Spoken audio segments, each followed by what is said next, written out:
आगे हमारे में रही थी ना, ये कोटुका है बर्थडे मनाई थी ना,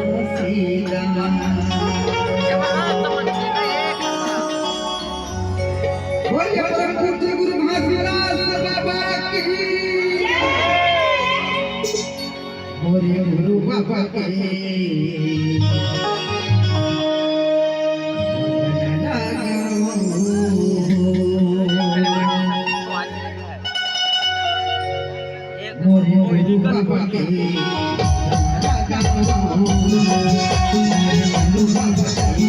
माई के वाले पत्ता का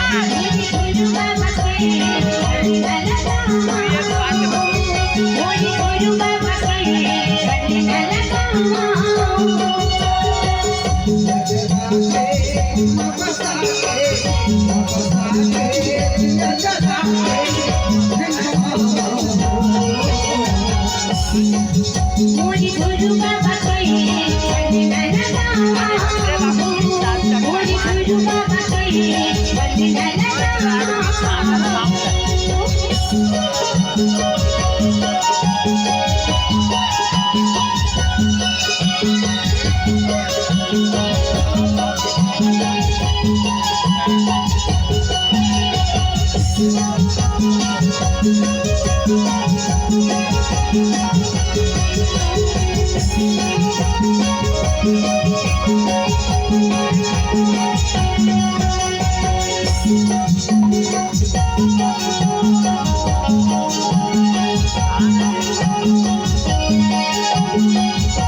मोरी गुरु बाबा कोई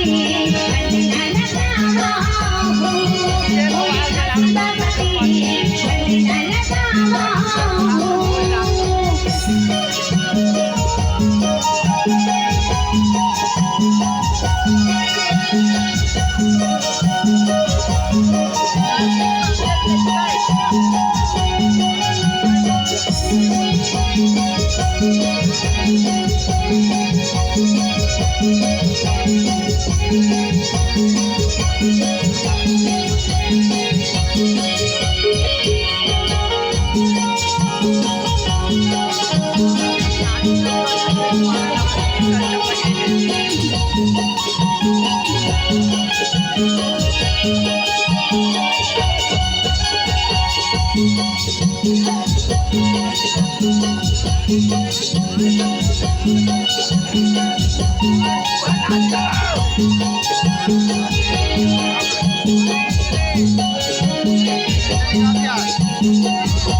Thank you.